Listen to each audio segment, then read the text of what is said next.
Очень хорошо, что старая штора повесили. Пусть спонсор видит. Да, мы бедные, но аккуратные. Да. Шарики, все хорошо. Слышь, Рай, скажи, как я? Людмила Григорьевна, все прекрасно. Нормально? Все прекрасно. Хорошо. Так, швабру убрать немедленно. Нашла, когда полы. Быстро.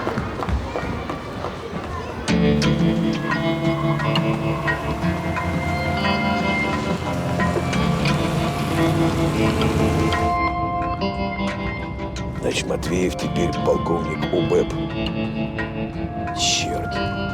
Если у Матвеева появится шанс меня посадить, он его не упустит. У меня с ним старые счеты.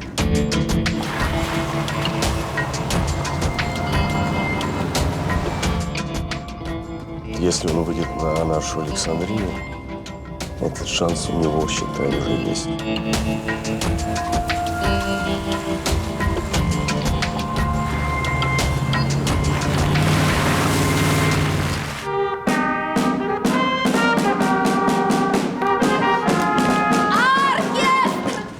Так, встали и вышли на улицу.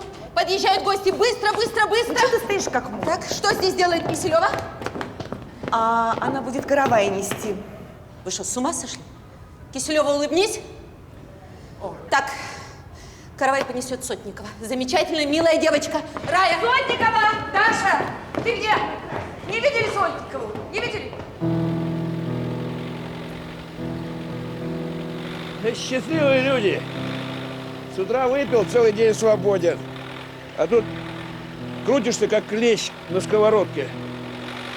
Ни покоя, ни удовольствия. А чем вы так далеко забрались-то? Что, поближе не было детского дома? Там директриса сговорчивая. Слушай, а много могут дать за эту нашу аферу с Александрией? С конфискацией это точно не мешает постраховаться. Да со счетами я разобрался. С недвижимостью проблемы. Недвижимости у меня много. Оформлено родственников на дочь. Родственники? Эти сволочи, которые только ждут, когда я коньки отброшу. Шиш они у меня получат с маслом. Ты на коньяк-то не налегай, еще перед детьми выступать. Слушай, ты у нас директор нашего ЧП, ты выступай. А у меня еще нет настроения. Да и вообще, не умею я говорить, ты же знаешь.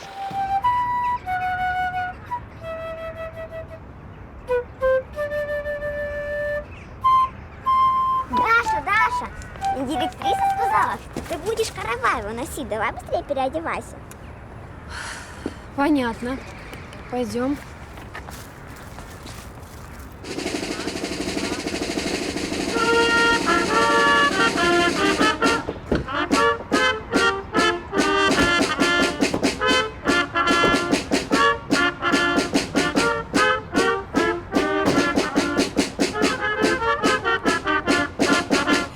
Добро пожаловать, гости дорогие! Здравствуйте! Милости просим. Проходите, просим.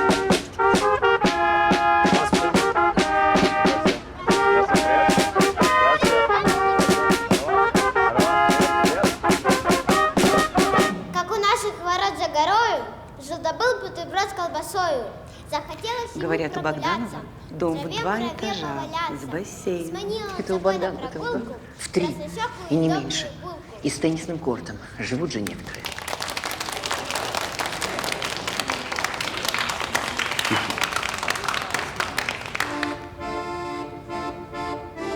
Если недвижимость оформлять на того, кому доверяешь, то очень просто делается. Расписка, в которой он обязуется выплатить долг, суммы недвижимости. А если он все продаст Сейчас. и сбежит за границу? Не, долговая расписка – это не гарантия. Ай, жалко, мать в прошлом году умерла. Мама, ты единственная в мире бескорыстная душа.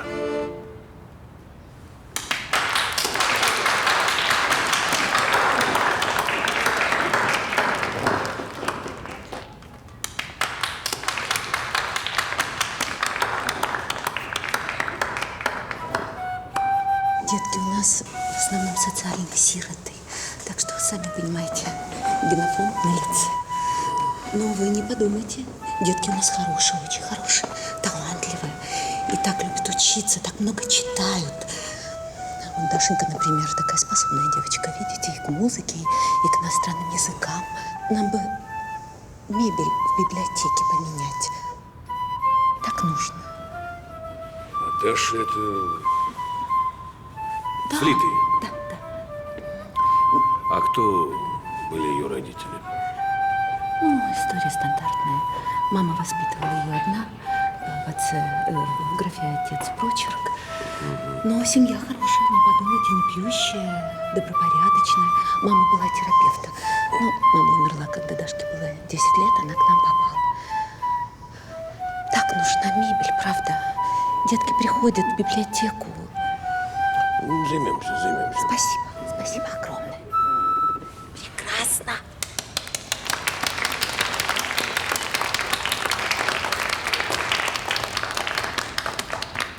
Ну, спасибо вам за все.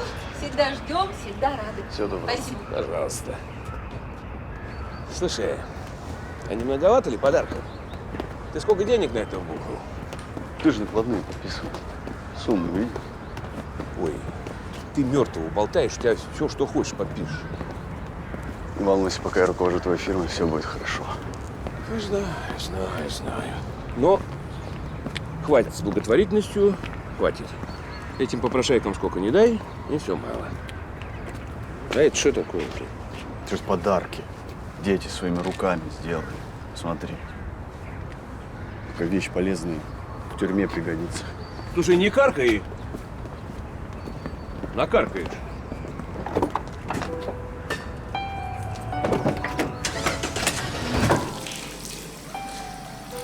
Девочки, горячая вода уже все. Чаще вы приезжали эти спонсоры. Я готова каравай хоть каждый день выносить.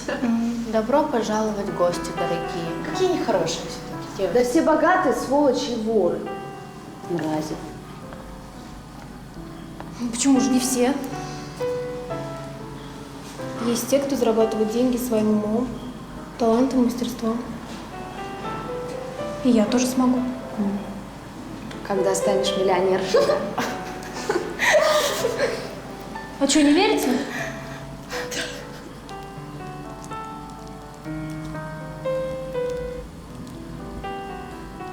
А вот если бы у тебя было много денег, ты их потратил бы на детдом? Нет. И вы тоже. Нет.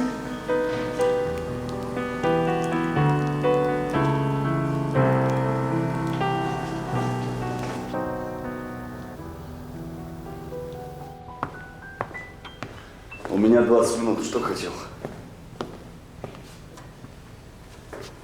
Меня в ОБЭП вызывают на допрос в качестве свидетеля. Но дело пахнет керосином. Если что, срок вместе мотать будем. Плохо все. Мне плохо.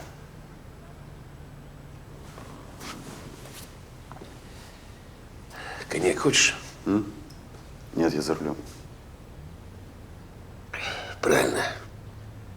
Не надо пить коньяк за рулем. Это правильно. Помощь твоя нужна.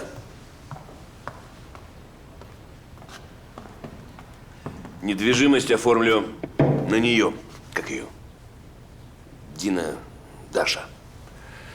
Объявлю ее внебрачной дочерью. Это та девочка, которая на флейте играла? Да. Сделаем так, что она даже не заметит, что стала собственницей. А потом отправлю ее за границу учиться. Есть там человечек, который за ней присмотрит.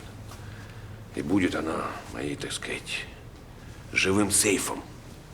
Зачем так сложно? Ты оформи все на Полину, женишься на ней и все. Где ты видел, чтобы женам доверяли? У Полины родственников куча. Папаша с темным прошлым. А у детдомовской Даши нет никого, понимаешь? Никого.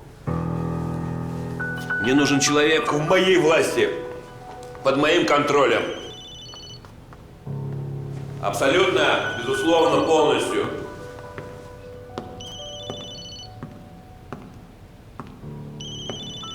Сирота из провинции – идеальный вариант. Да возьми ты трубку. Я задерживаюсь. Черт. Ну, придумай что-нибудь, угости кофе, не знаю. Да хочешь стриптиз, все, давай. Я постараюсь покороче. Ну уж постарайся. Девочке 17 лет. Удочерить я ее не могу. Меня примут за педофила. Нужно всех убедить, что я действительно настоящий отец. Придумай там легенду, подтасуй факты. Ну это там, как там, ДНК то сё. Главное все быстро сделать, потому что если меня арестуют, опишут имущество, все, конец.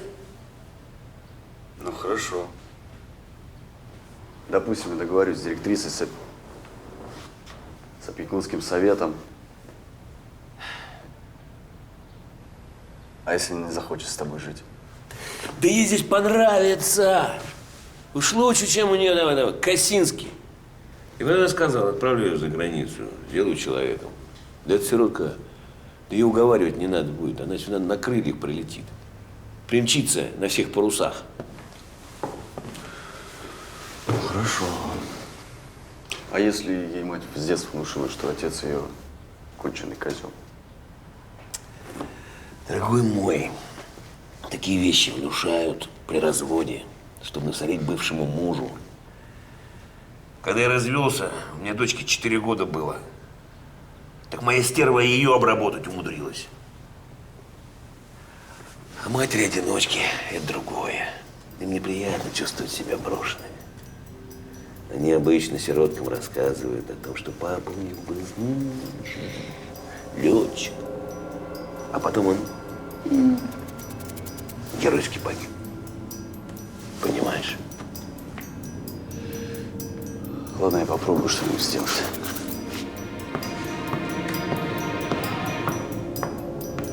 Постарайся.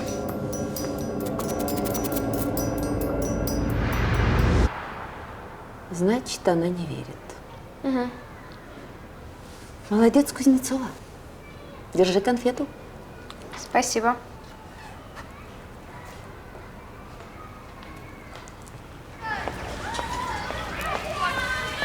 Молодцы, сгребайте в кучку, да, и потом… Даша! Даша!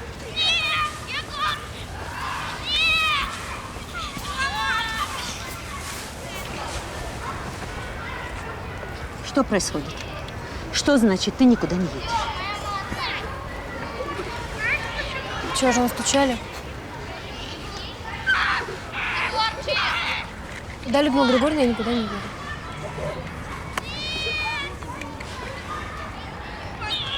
Ну? Ну, он вообще мне не отец. Как? Мне не нравится. У него морда такая неприятная. Я его боюсь. Даш. Вот зачем меня условлять, когда мне скоро 18? Тебя никто не усыновляет и даже не удочеряет. Тебя восстанавливают в правах родной дочери. Но он же твой отец.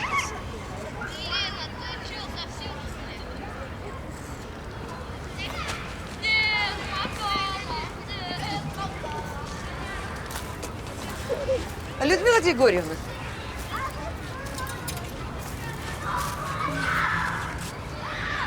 Похоже, попали мы с Дашкой. Так, может, подсунем другую? Ты что?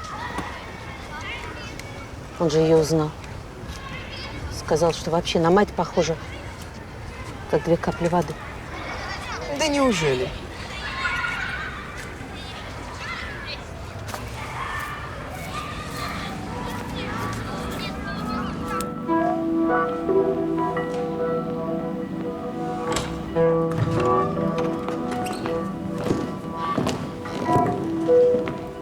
Я хочу вас предупредить, Дашенька очень осторожный, недоверчивый человек, поэтому я с ней пробовала поговорить, она мне не поверила. Сделайте все возможное. Дашенька, хочу тебя познакомить, это Артемьев Олег Романович, очень хороший человек, он хочет с тобой поговорить.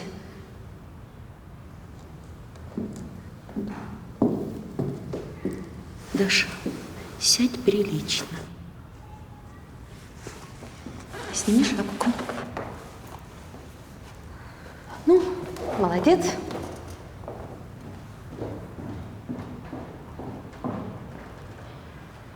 Я никуда не поеду. Как хочешь. Тебя никто не заставляет.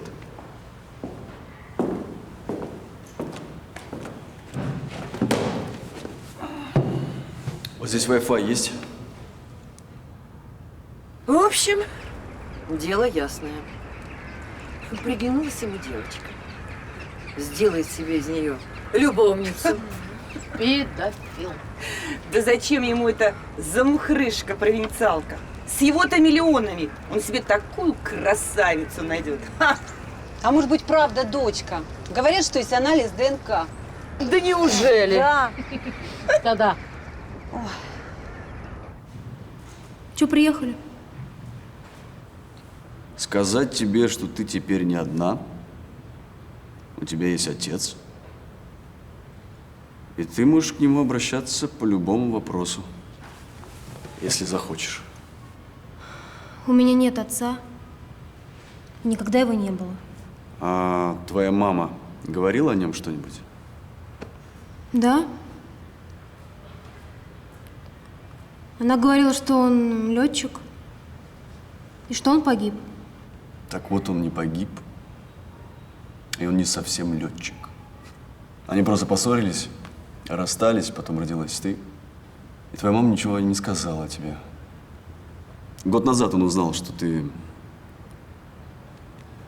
Сразу стал тебя искать. Нашел. Здесь. А он помогает дома только потому, что я...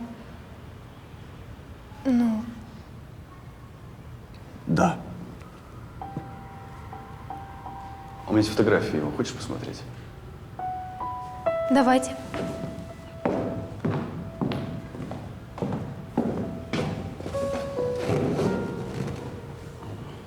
О, а это он в молодости, да? Да, это в стройотряде. Раньше, в советское время, летом, там были такие стройотряды, туда вот студенты ездили. А что они там делали? Строили. Представляешь, вот такой красавчик сидит один в громадном доме, совершенно одинокий, без жены, никого у него нет. И он очень рад, что ты нашлась. Очень хочет, чтобы ты приехала в гости. Ну, ты можешь поехать, когда захочешь. А если дашь согласие на удочерение, то он тебя внесет в списки наследников.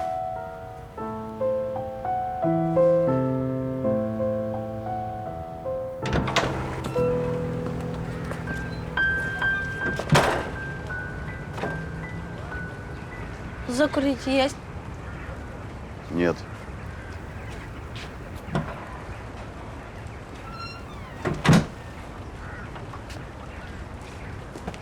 Да.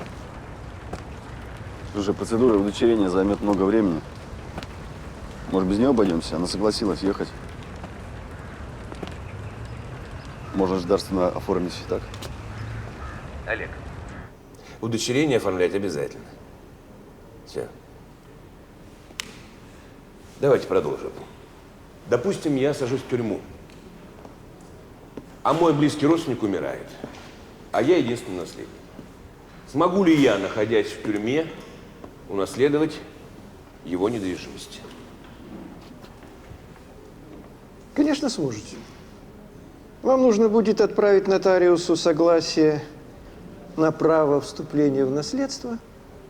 Ну, а когда выйдете, оформите документы на себя. Еще вопросы? Нет.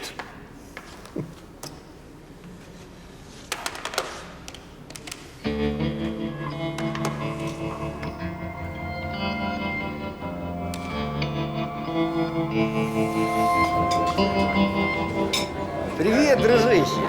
Что, решил приехать косточки размять?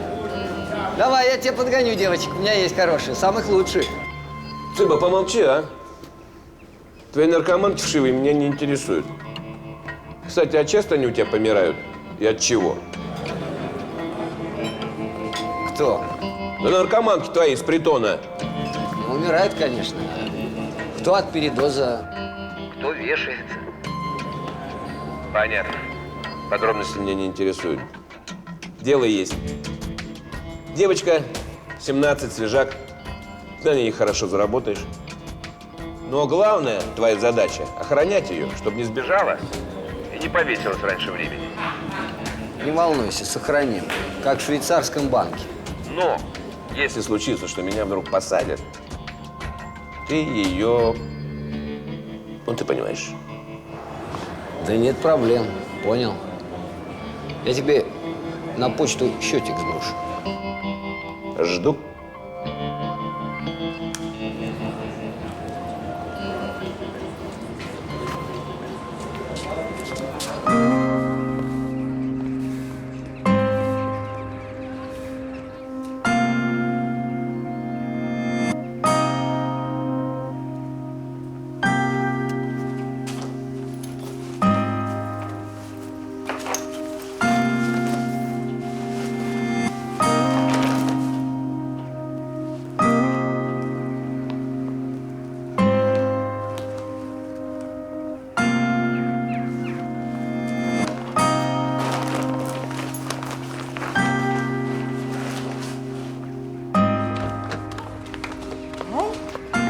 Так, не бегать только.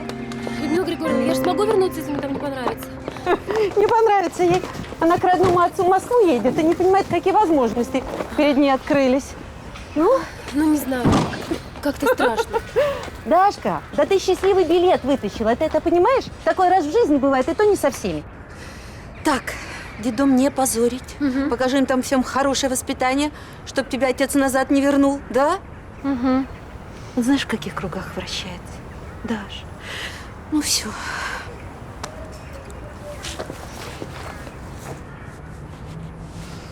Удачи тебе. Спасибо вам. Ну, давай. До свидания. Ну.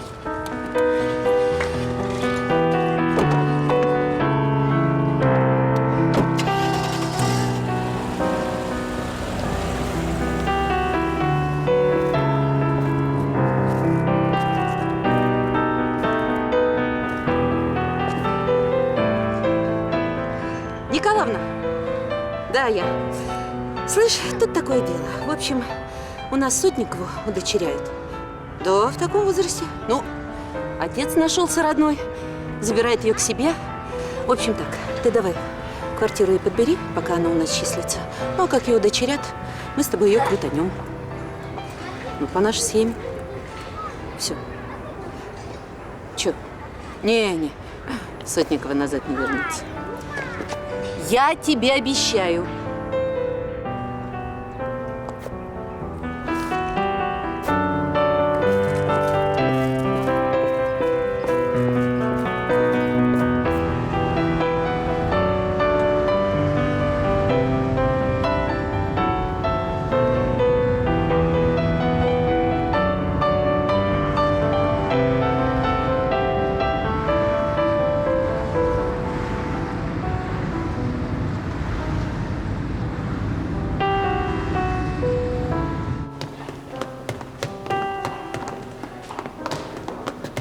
Давай, идем встречать. Слушай, а давай ты иди, а я потом. Что здесь потом? Что здесь потом? Ты главный герой этого кардебалета. Давай, вперед. У тебя есть 2 недели, чтобы с ней познакомиться и приручить. Как 2 недели? Подожди, почему 2 недели? Ты что, хочешь сказать, что она будет жить здесь полмесяца, прежде чем я ее за границу отправлю? Чего так долго-то? На оформление удочерения уходит обычно 2 месяца. Конечно, если заплатить, можно это устроить в 3 дня. Но понимаешь, если тебя вдруг посадят… Так. Вдруг… то это липовое оформление тут же раскроется, добавит лишних проблем, понимаешь? Так что наша афера должна выглядеть как можно максимально достоверной. Так вообще это очень хорошо. У тебя будет время для общения с ней. Послушай, я не хочу к ней привыкать. Она мне никто, всего лишь сейф для моей недвижимости. Поэтому я никого приручать не собираюсь. В общем так, я ей сказал, что ты очень скучаешь по ней и ждешь. Так что ты сейчас пойдешь и вот все нам это изобразишь. А если вдруг у тебя не получится, Я ее тут же забираю, отвожу обратно. Я говорю, что ты не такой не отец, мы с тобой аферисты и мошенники. Так не надо шутить. Я не шучу. Ты меня втянул в это. Так что давай, действуй, папа.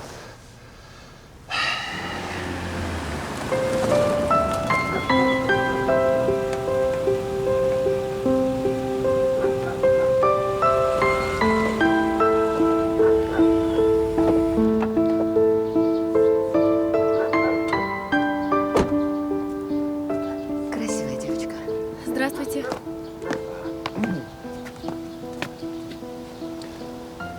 Добро пожаловать домой, дочь.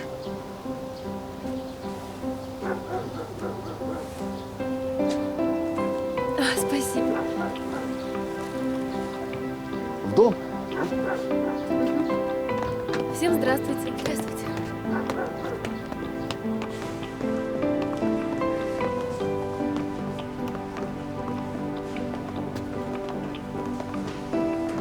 Нифига себе.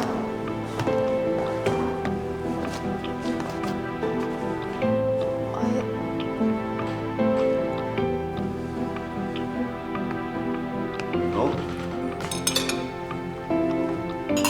За приезд. Ой, вы так. Ух ты. На здоровье.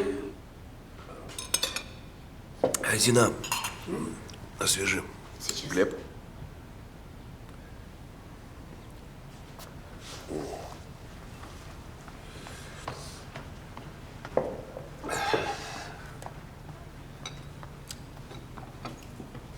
Даша, если ты устала с дороги, то после обеда можешь отдохнуть. Да я нисколько не устала. Ну и вообще располагайся, обустраивайся.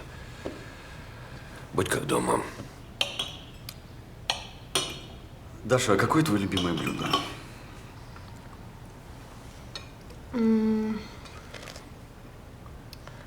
Ну, вообще я люблю запеканку с изюмом. Ну, нам ее в детдоме по праздникам давали. Я тоже люблю запеканку. Правда?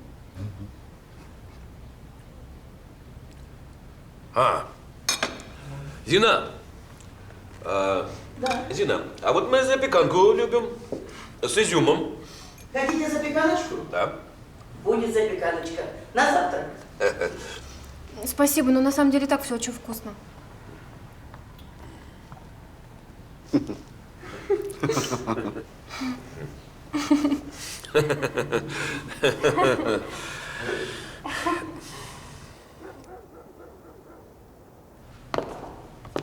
Ой, а где мои вещи? Не волнуйся, они давно у тебя в комнате. И вообще, если что-нибудь тебе понадобится, можешь обращаться ко мне в любое время дня и ночи. Спасибо большое. А как вас зовут? Вера. А отчество? Николаевна. Очень приятно.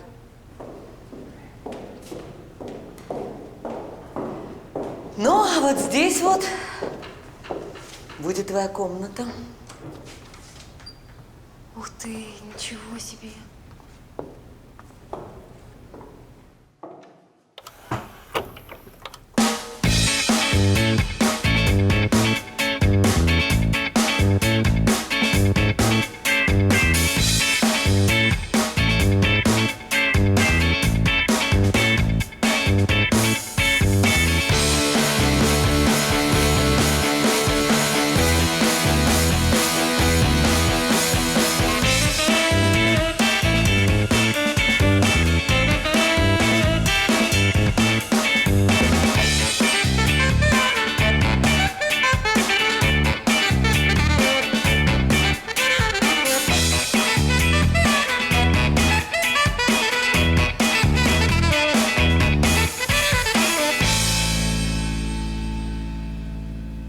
У меня вообще все классно. Да.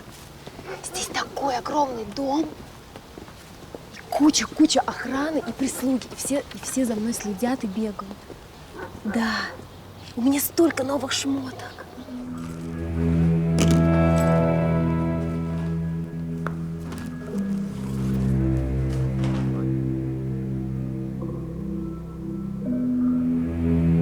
Шрек,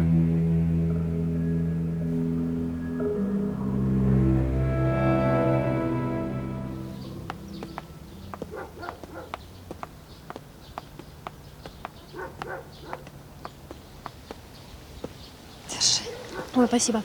Что-нибудь еще, Дашенька? Не-не-не, спасибо. А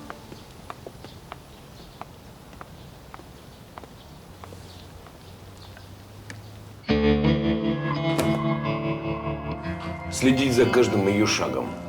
В город не упускай. Понял.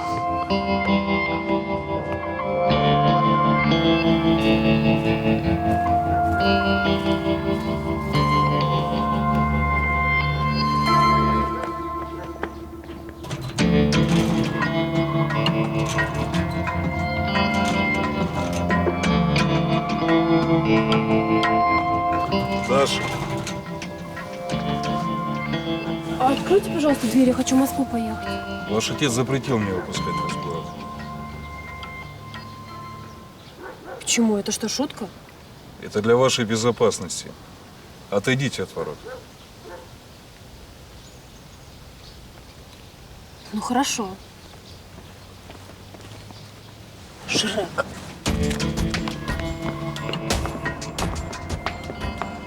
Доброе утро. Доброе утро.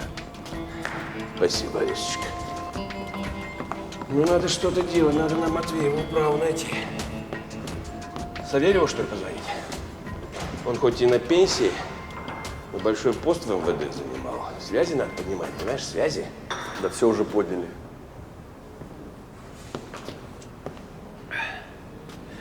Предчувствия у меня дурные, сны мерзкие. Все время снится крокодил. Жирный? Да.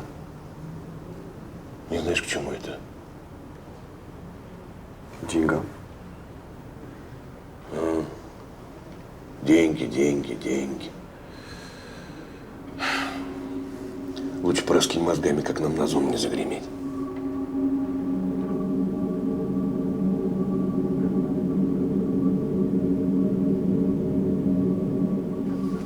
Камеру нужно повернуть. Видишь, она ушла, не видно. Угу. Ты про эту говоришь? Да, потом назад, на заднюю клумбу, за дом подойди.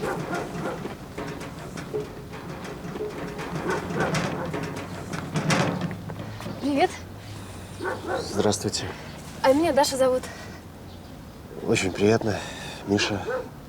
Очень приятно. Есть лестница? Конечно, есть.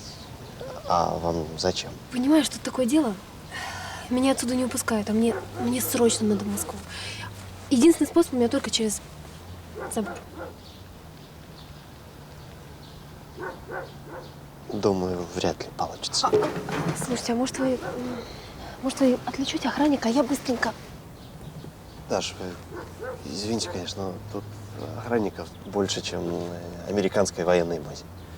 И плюс видеонаблюдение. Простите.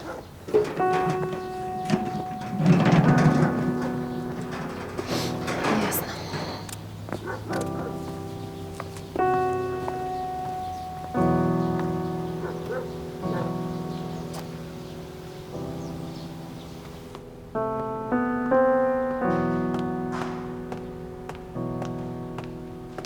Почему наши охранники меня в город не пускают? А потому что это мой приказ. Я же отвечаю за тебя. Ну ничего, я скоро освобожусь и сам отвезу тебя в город. Погуляем. Ну, что со мной может случиться? Я просто хочу по центру погулять. Ну, пожалуйста. Слушайте, так если вы сейчас не можете поехать, давайте я с Верой Николаевной поеду, можно? Это кто? Это ваша горничная. Нельзя.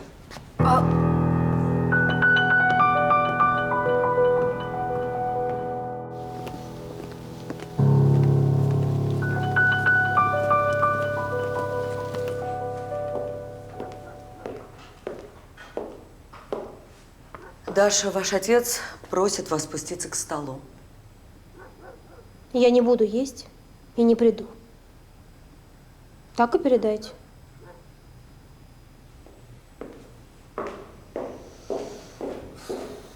Смотри на меня и повторяй. Вот. К нему подход надо иметь. Вот бывало, разрядится он на кого-нибудь, орет, стены дрожат. А я ему любимое мясо с подливой грибной. Коньячку. Ласковое слово подберу. Он и потеплеет. Никогда на меня не кричал. Уважает. Вот и тебя разыскал. Не бросил? Разве он плохой человек?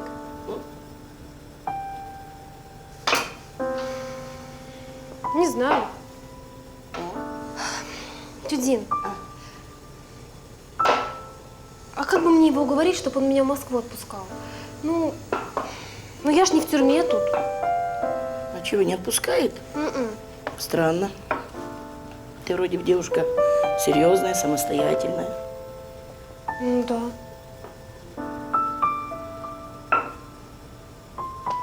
Слушай, ты его сейчас не трогай. У него полно хлопот. Давай-ка.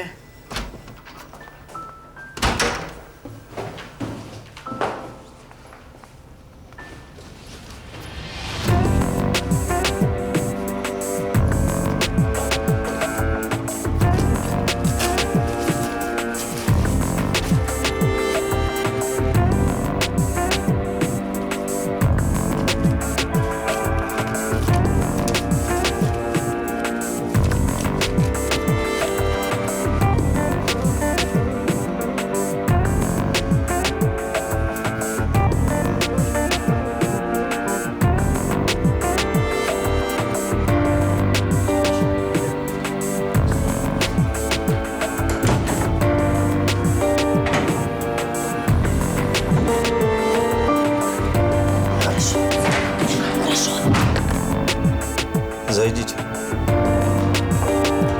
Откройте багажник. В чем дело? Багажник откройте. Что случилось? Я Багажник за откройте. продуктами обед приготовить надо.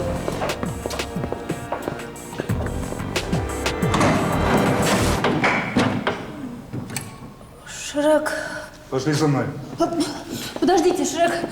Зина ни в чем не виновата. Оставайся здесь. Это я попросила, чтобы она отвезла меня в город. Не трогайте Зину, пожалуйста. Не меня так. Вы слышали, что я не виновата? Я прошу вас. Это я...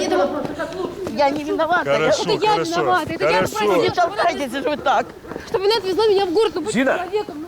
Вы уволены. 10 минут на сборы, время пошло. Шрек, Почему она не виновата? Подождите. Я хотела как лучше. За что? За что она не виновата? Я хотела, чтобы Даша, город отойди. Кристина мне помогала. Даша, иди отсюда! Что? Вы мерзкий, вы слушай. Забери ее! Вы слушай. Я ненавижу вас! Отпустите меня! Отпустите меня, вы мерзкий! Ты видел, а? Накинулась на меня, как гиена контуженная. А в доме Орока овечкой прикидывалась. Дрянь безродная. Я вижу, вы подружились. Дай сигарету.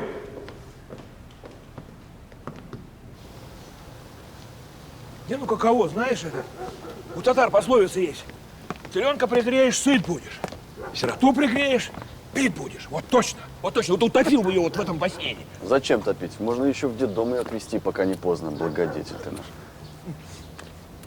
Ты знаешь, поздно, поздно. Недвижимость мне надо спасать. Тебе надо документы Времени подписать. Слушай, ты что, специально вот эти документы мне подсовываешь, когда я взвинченный, да? Чтобы я не вникал, что подписываю? Нет, ты вникай, а то так подпишешь себе приговор лет на 10. Слушай, ты меня достал своими шутками. Мало того, эта скалопетка меня выводит, ты еще здесь будешь, да? Чего ей не хватает? Привез ее из столицу, поселил в собственном доме. За стол с собой посадил. Где благодарность? Где? Она еще права качает. Слушай, ну она вроде не вещь, да, которую можно на полку поставить и забыть. Человек. Что тебя она раздражает?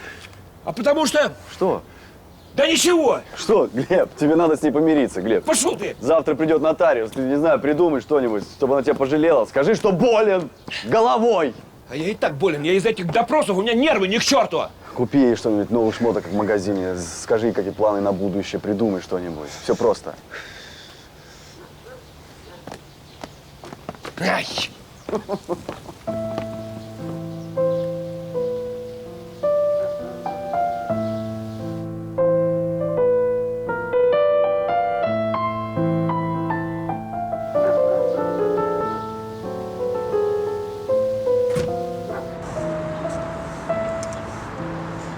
Этот препарат, кроме помутнения рассудка, временно ухудшает зрение и дает эффект похмелья. То есть завтра она не вспомнит то, что делала сегодня?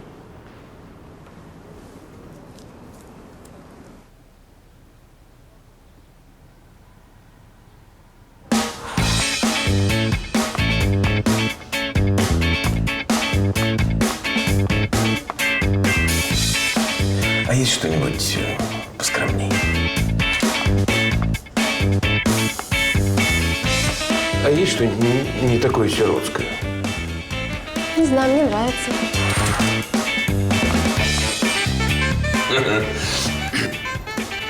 Тебе самой это нравится?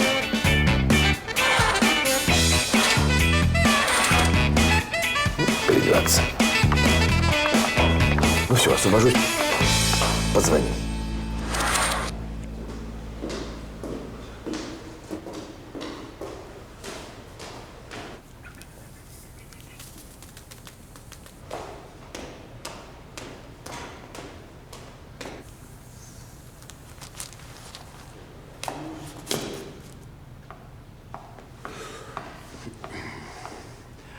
Ну, красавица. Дочка, ну просто красавица.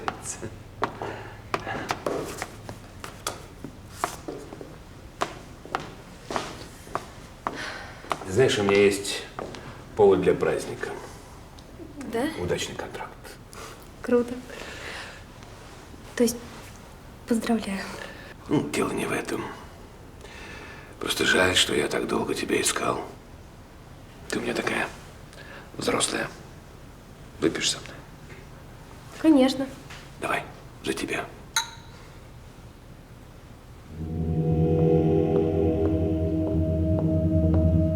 Простите, Глеб Борисович, к вам нотариус приехала. Спасибо. Дочка, я на минутку.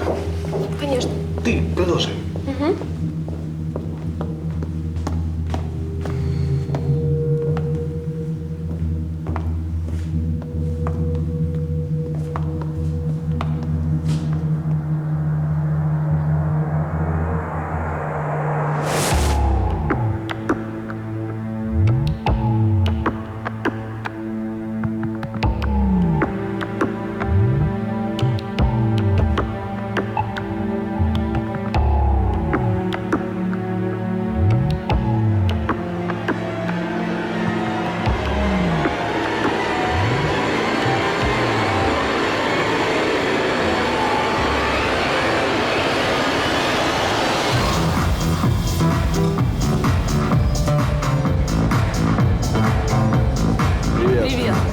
Вадика не видела? Он за барной стойкой.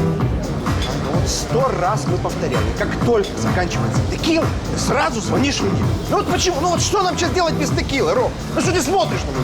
Рома, уйди отсюда, уйди с глаз. Здорово. Здорово. Фу. Слушай, одни дебилы, Ром. Вот одни дебилы, Олеж. Давай ко мне в компаньоны, а? Ну, я тебя очень прошу. Ну вот батя как ушел от этого клуба, одни убытки. И я не знаю почему. Я не экономист, я музыкант. Где Гера? Я не знаю. Где-то здесь. Ладно, давай. Рома, иди сюда.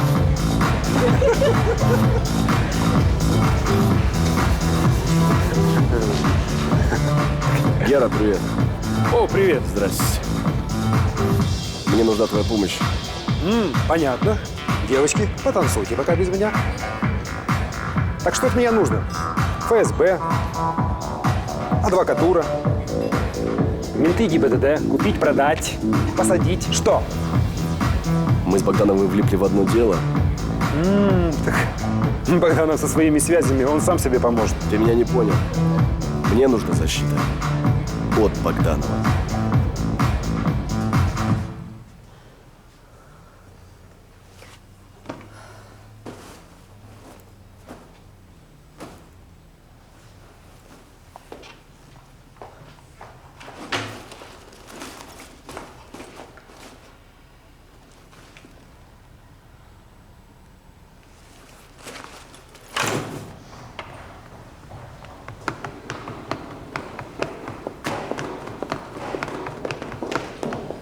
Простите, пожалуйста, вы случайно не брали мой старый мобильный телефон? Он пропал. Нет. А еще у меня был такой блокнотик серый, там были все телефоны. Я честный человек и в жизни чужого не брала. Подождите-то, я вас и не обвиняю. Просто мне очень важно знать, куда он делся. Мне нельзя с тобой разговаривать, иначе меня уволят, как Зину.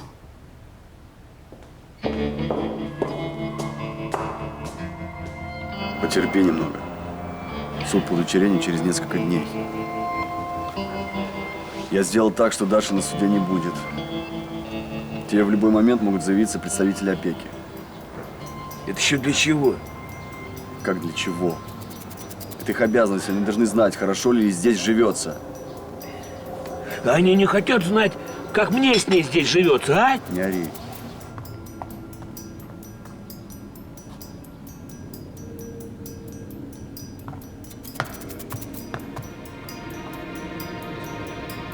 Ты должен с ней наладить отношения. Наладить? От слова лажа.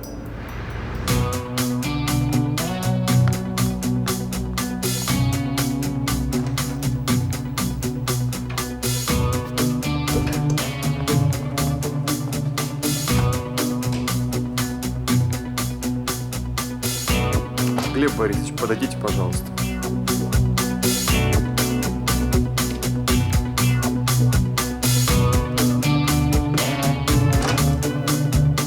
Что? Вот она, в вашем кабинете. А я что говорил? Стой, подожди.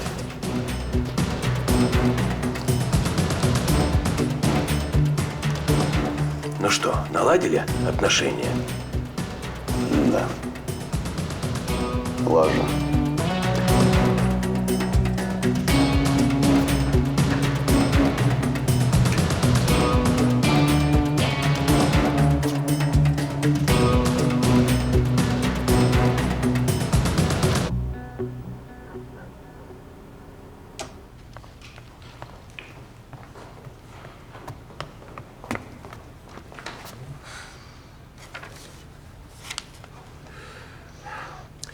Я занят. Мне нужно в Косинск. Зачем? Хочу встретиться со своими подругами. Хорошо. Я закончу свои дела и отвезу тебя туда. А теперь иди, я занят. А еще у меня пропал блокнот со всеми моими номерами телефонов. Он случайно не у вас? Случайно нет. Ну почему вы всегда врете? Вы меня никуда не пускаете? Вы что, в тюрьме? Вы мне вообще не отец! Что? Ты как ты смеешь на меня орать? Дрянь неблагодарная! Пошла вон отсюда! Вон пошла! И не смей повышать на меня голос никогда! Поняла? Ну, достала уже! Идиот.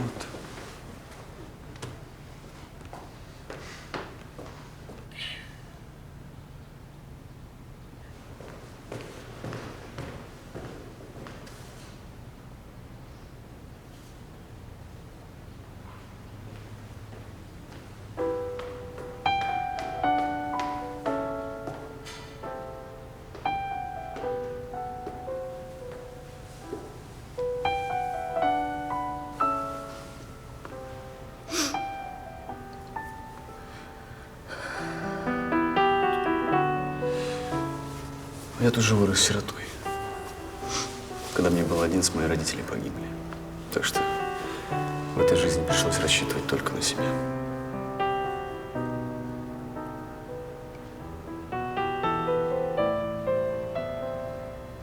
А у тебя есть дети, семья?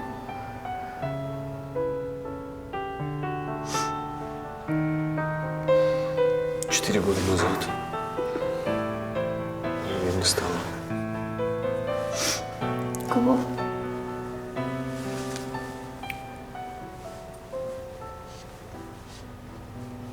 Жены.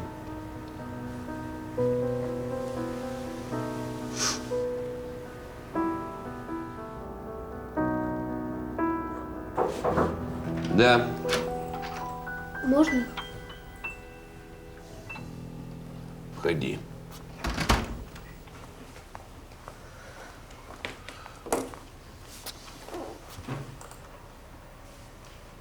Простите меня, пожалуйста. А можно мне компьютер? Что? Ну, компьютер. Нет.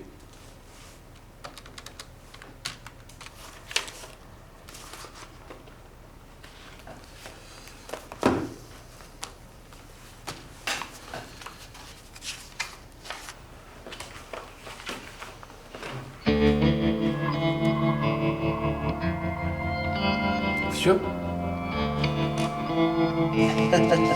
Даша?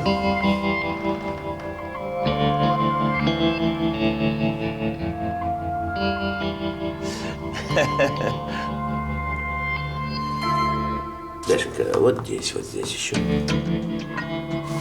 Здесь. Еще подпишите. А можно еще вопрос? Говори. А какие бумаги я вчера подписала? Какие бумаги? Кто тебе сказал? Никто. Просто у меня такое ощущение, что я уже сидела на этом стуле. Да ты просто выпила лишнего, вот тебе и кажется. Знаешь что? Я куплю я тебе компьютер. Почему нет? Мне просто очень нужен интернет. Иди.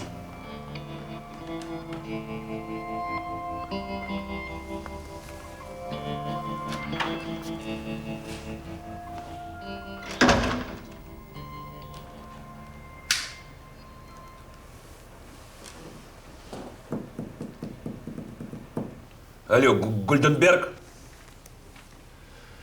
Не работает твой препарат. Она кое-что вспомнила из вчерашнего. Если она вспомнит все, у меня будут проблемы. А у меня будут проблемы. Значит, будут проблемы у тебя. Что? Какой порошок? Ухудшает память. Подсыпать в еду. Хорошо, давай, вези.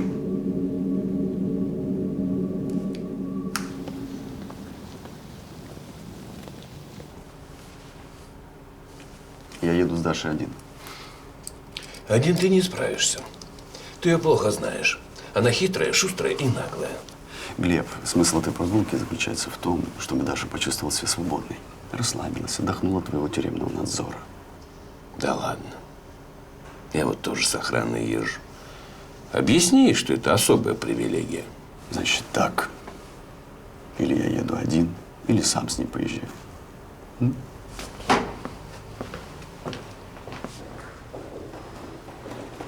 Я готова. Ну что, сначала покатаемся, я покажу тебе Москву, а потом погуляем, ну и где-нибудь пообедаем. Идет? Класс, только может сначала погуляем, а потом покатаемся. Идет? Давай.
тормози. Что ты делаешь? Я торможу. Ты скажи, пап.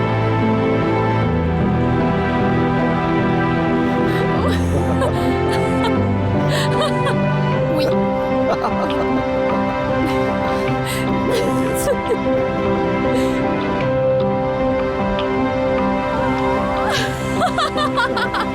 Еще раз.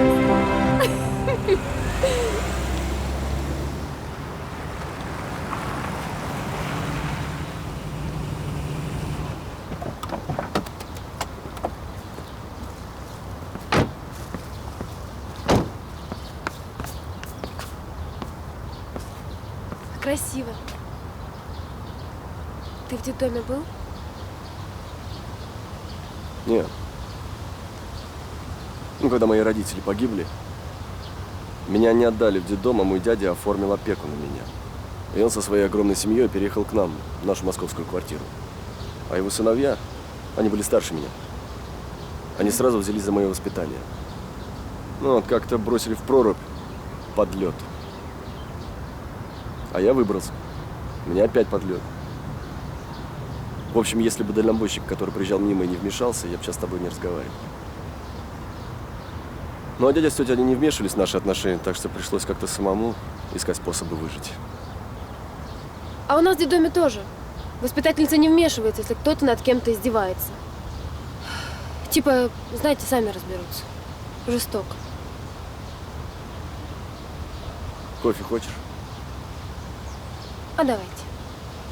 А не сбежишь? Сбегу. Я сейчас. Угу.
Я хочу к своим в Косинск. Я обещаю, что как-нибудь свожу тебя к ним. Ну что, гуляем или домой? Гуляем. И не бегаем.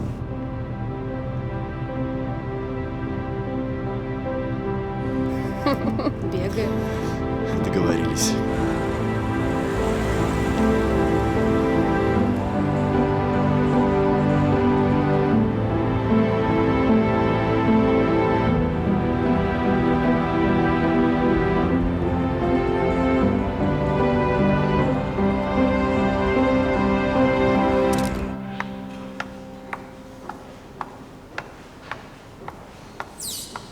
Говорил я тебе, возьми охрану.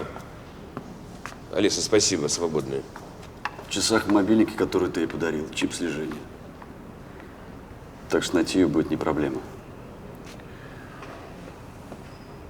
Почему ты ее гулять не пускаешь? Расслабься. Она нормальная девочка, с ней можно договориться. И о чем это вы с ней договорились? Ты пойди послушай. У тебя же все записано. Я надеюсь, что за эти полчаса, пока она отсутствовала, ничего серьезного не произошло. Очень надеюсь.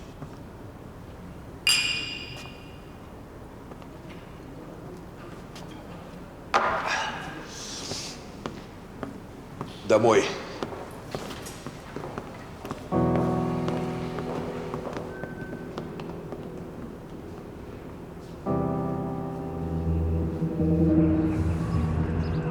Глеб Борисович, здравствуйте. Это Людмила Григорьевна. Вы знаете, я получила телеграмму от Даши. Ну и требую объяснений. Собственно говоря, что происходит? Даша пишет, что вы держите ее как в тюрьме и подмешиваете психотропное в напитки. Простите, но мы с вами так не договаривались. Да? Хорошо. Я жду вас. Договорились?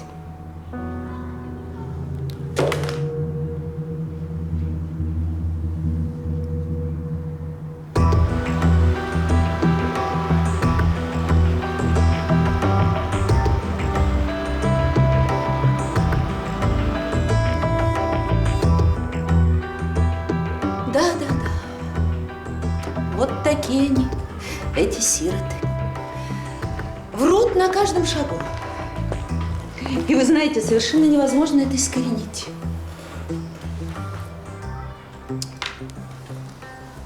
Не думал, что с дочкой будет так трудно. Да. Вроде все для нее делаю, а она какая-то нервная. Вот приходится давать ей успокоительное. Может, она обижается на меня за то, что я так поздно разыскал. Вполне вероятно. Но, знаете, они ведь обижены на весь мир.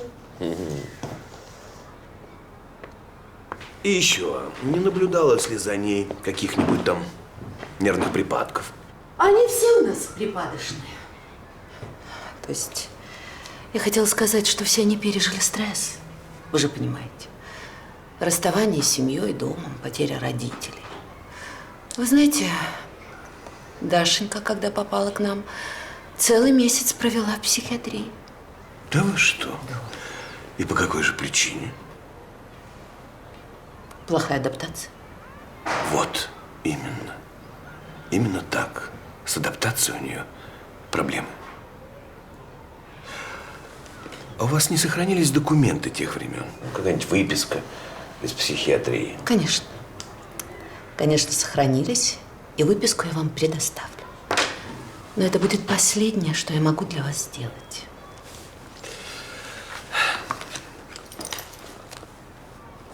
Давайте не будем зарекаться.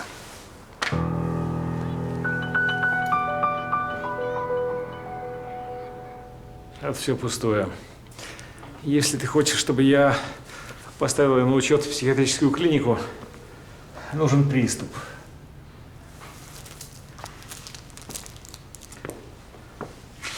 Вот это подсыпешь ей в питье или еду. Тогда у меня будет диагноз. Даша!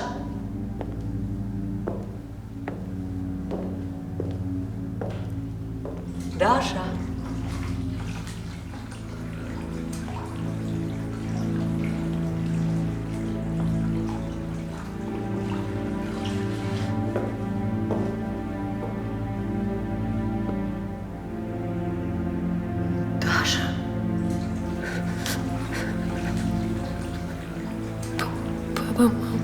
Помогите.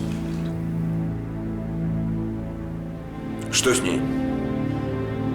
Это только нервный срыв. Вера, воды принеси. Воды принеси! Ты что делаешь? Обалдел совсем? Хочешь, чтобы она здесь коньки отбросила? Делай что-нибудь. Да успокойся, ты сейчас укольчик вколем. Все будет нормально.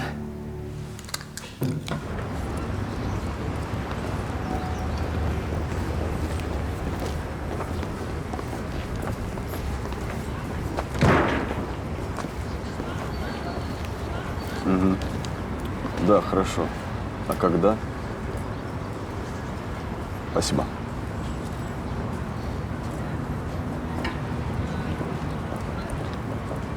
Как-то ты очень заметно волновался на слушании.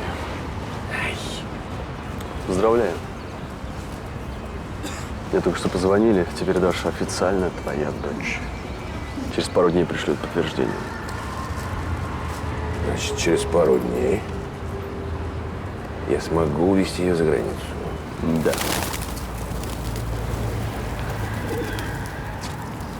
Как она там? Хочу вечером ее навестить. А не надо никого навещать. Работу свою сделал, деньги получил, все, забудь про нее. Что ты собираешься с ней сделать? А что надо, то и буду делать, согласно намеченному плану. Ясно? Ясно. Ну и хорошо, что ясно. Ты всегда у нас был понятливый.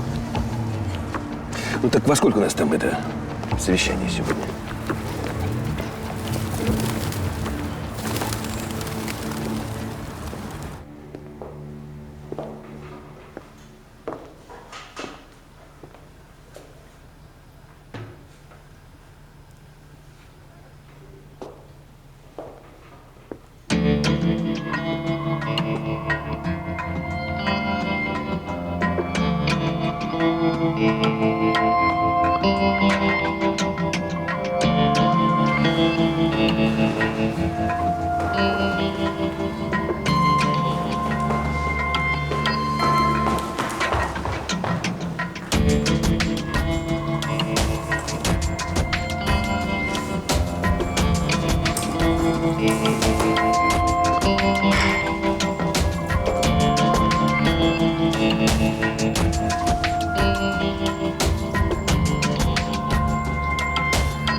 Здравствуйте.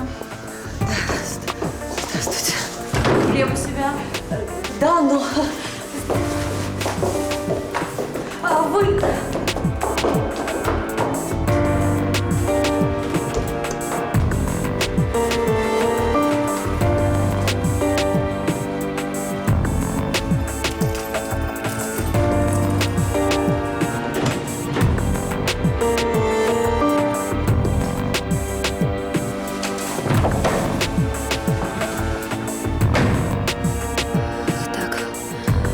Ключ повернуть. Глеб, я не понимаю, что происходит. Ты не отвечаешь на мои звонки. Мы уже месяц не виделись. Я так не могу.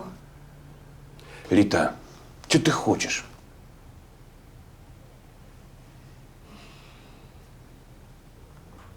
Денег. Глеб Борисович, Ну что еще? там охрана проворонила. Да я вижу, что проворонила. Да нет, в смысле Даша. Что Даша? Она уехала на машине. На какой машине? Синей. У тебя какая машина? Синяя. А что случилось?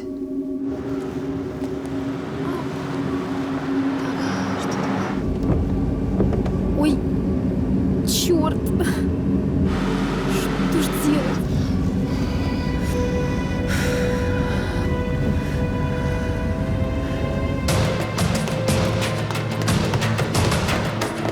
У вас есть 20 минут. Только попробуйте ее не найти.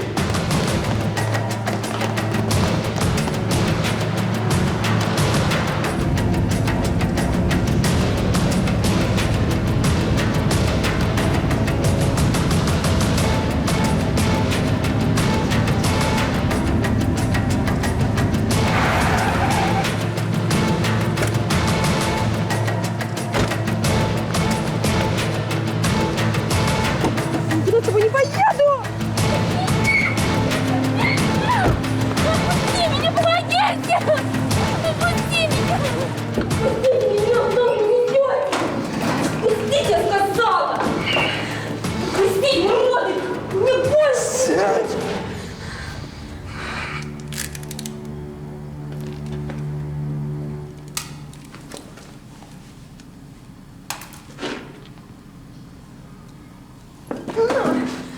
Еще раз так сделаешь, я тебе зубы выбью. Все.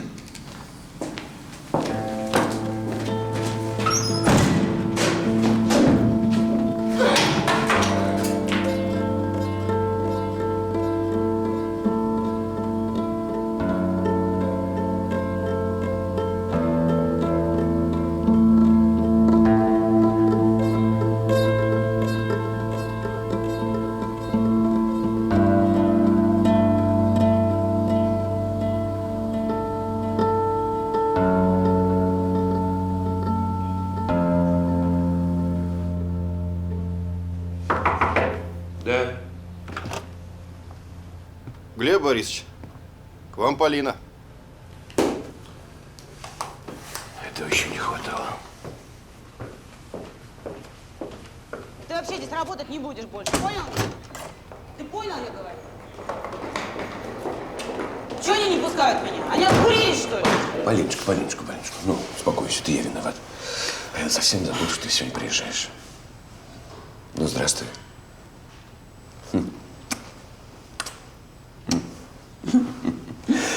Ну, как Париж? Париж прекрасен. Ну, и отдавалась бы. Что? Шутка. Смешно. Ты как здесь без меня вообще, а? Завел себе уже кого-нибудь? Только не вздумай врать, все равно все узнаю. Ну, что ты? Кого я завел? Мне тебя хватает. Даже слишком. А, тогда пойдем, ты расскажешь, как сильно ты скучал по мне. Пойдем.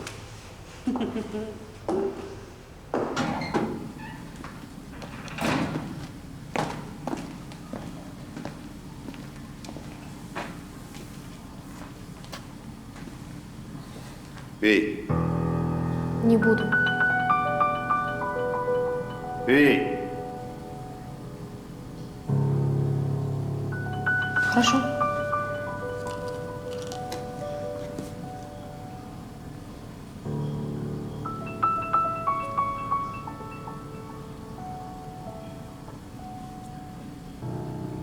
Выпила.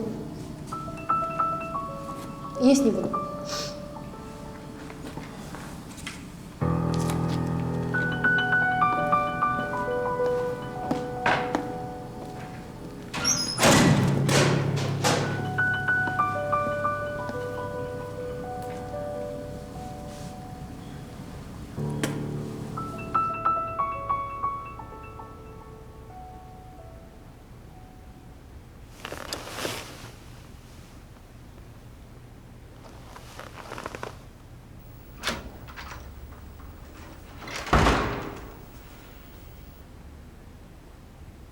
Вера.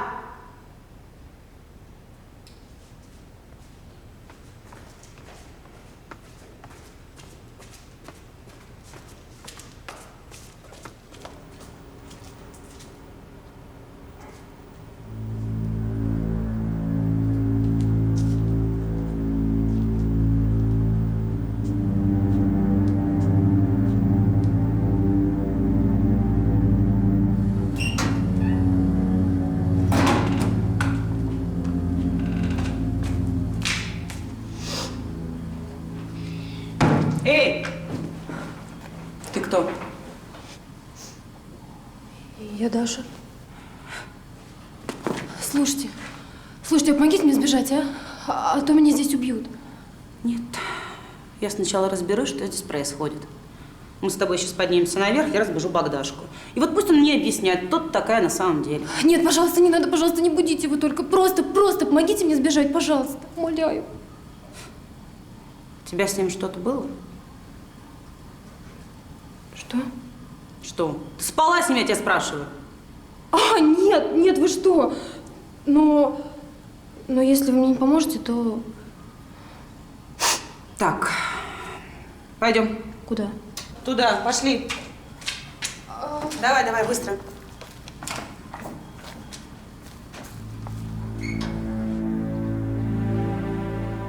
Ну, говорит, типа, все это.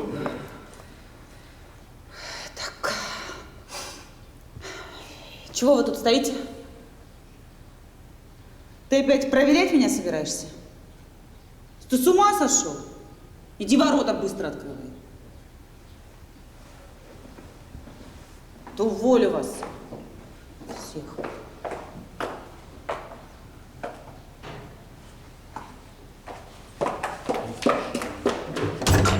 Давай, Маша.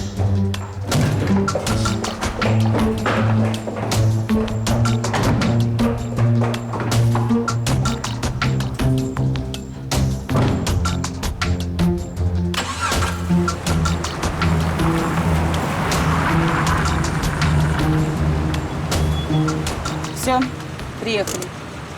Вылезай. Спасибо большое. Угу. Слушай, а тебя как зовут? Полина. Даша, очень приятно. Очень приятно. Так, Даша, держи деньги на дорогу. Нет, спасибо, я не возьму. Держи, я сказала. Хорошо. И вот мой номер телефона, я тебе напишу. Угу. На всякий случай.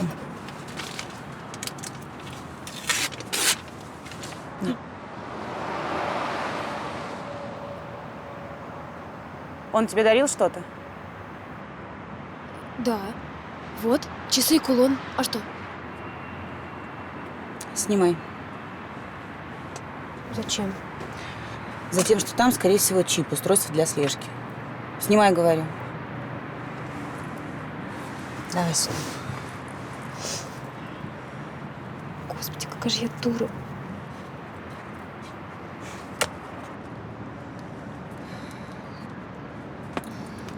Держи.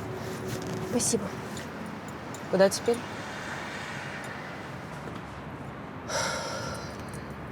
Косинск. Ладно, все, пока, я побежала. Еще раз спасибо. Подожди. Ладно, домой все равно лучше не возвращаться. Дорогу покажешь свой Косинск? Покажу. Поехали. Ой.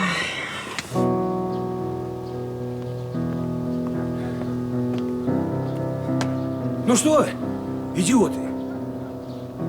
Девчонка, не иголка, как вы могли упустить? За что я вам деньги плачу? Или помог кто? Твою мать. Где? Полина где? Уехала, нет ее. Тьфу. Разойдись уже! Да что ж такое-то, а? Глеб Борисович. Что? Мы знаем, где находится Даша. Что? Вычислили по чипу в часах. Вот адрес. Подожди, так это же... Так это... А ну, за мной!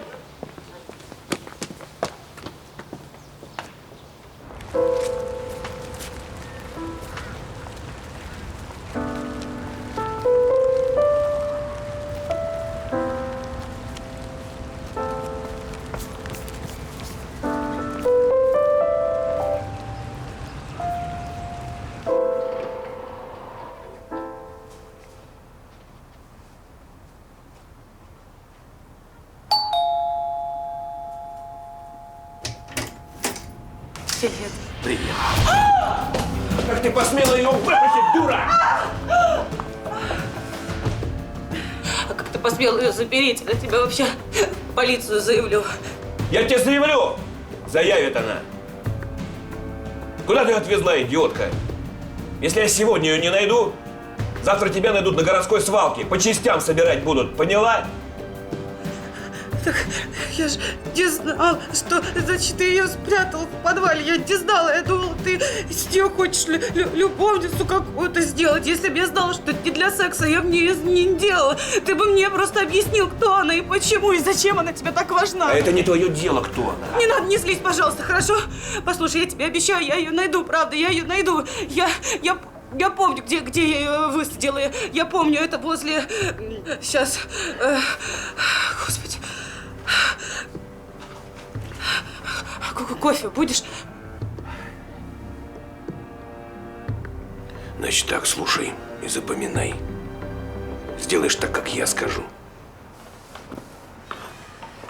Девчонки, спасибо вам большое. Да ладно, Дашка, лучше расскажи, как ты там. Наверное, на Мерседесе приехала, да, с охраной? Да перестаньте. Какие сережки крутые. Новые? Угу. Очень красивые. Спасибо. Слушай, а где Светка? А подруга твоя уже комнату получила и ушла от нас. Живет в коммуналке с алкашами. И нам туда дорога. Одна ты у нас счастливая. Девчонки, да не завидуйте мне. Я к вам вернулась. Как? Подожди, почему? Навсегда, что ли? Да, навсегда. Даша?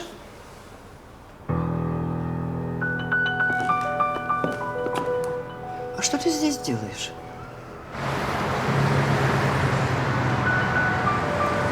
Алло, Шрек, срочно в Косинск. Даша объявилась в детдоме. Не упустите там ее на этот раз. Все.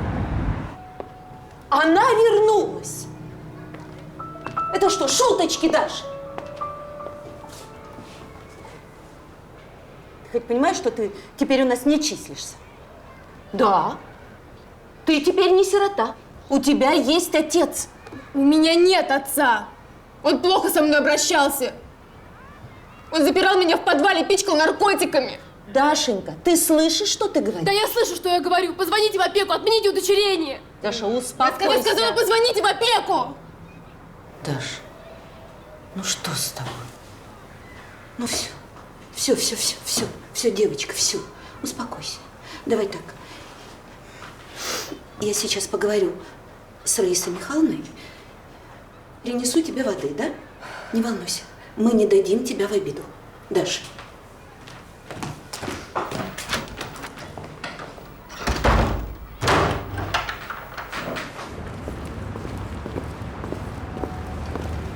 Ты как свидетель должен сидеть в коридоре. Я буду в зале. Если возникнут неожиданности, я тебя предупрежу. Главное не превратиться из свидетеля в подозреваемого. Но сегодня я спокоен. Хорошая новость.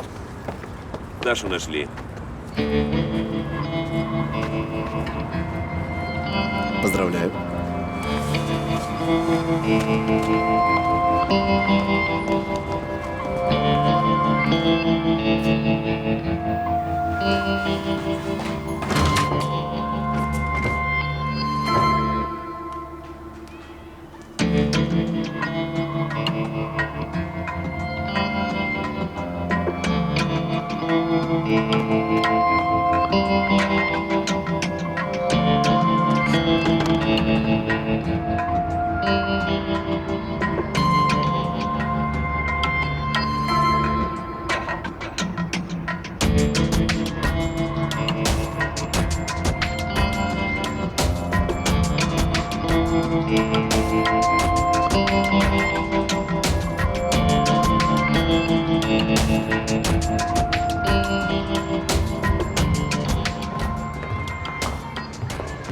Вы должны забрать ее тихо, вообще незаметно.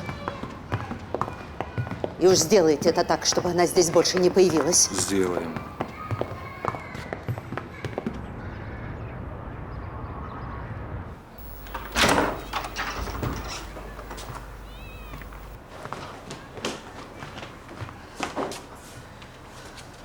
Ну что? Ну а что я могла сделать? Я же не знала, что она вернется. Может быть, она вообще уже в Москву рванула. Там у нас на вокзале свои люди. Да? А у меня в милиции. Если она появится, они ее сдадут сразу. Куда она могла пойти в этом городе? Я не знаю. Хотя я знаю пару мест.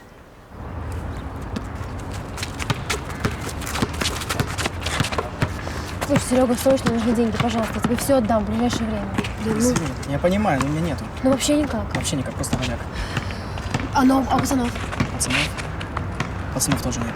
Ладно, слушай, вы меня не видели, ладно? Спасибо. Окей, хорошо, хорошо. Пацаны!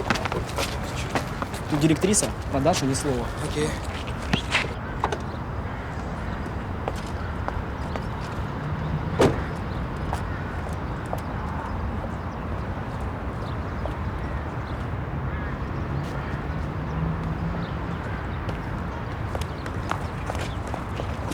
Сережа! Здрасте. Здравствуй. Сотникова здесь не появлялась? Нет, В глаза смотри. не появлялась. Ладно. Если появится, сразу мне звонишь. Хорошо.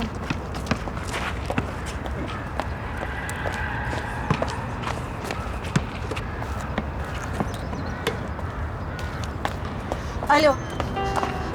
Да, любимый. Ну, в общем, сейчас не очень могу говорить. Послушай, скажи мне что-нибудь хорошее. Кончились? Все деньги кончились? Нет. Я что-нибудь придумаю.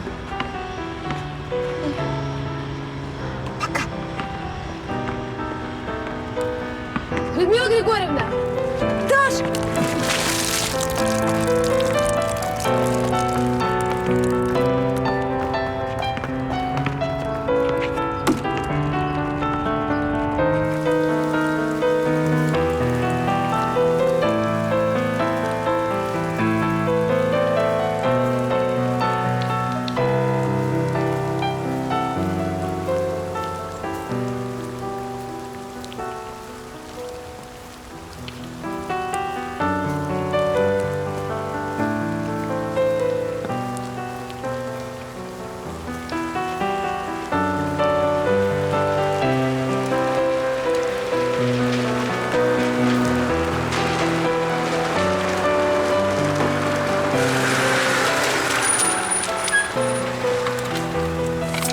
Точка, тебе куда? В Москву. Садись, я тоже туда. Только у меня денег немного. О, не так скучно. Садись. Спасибо.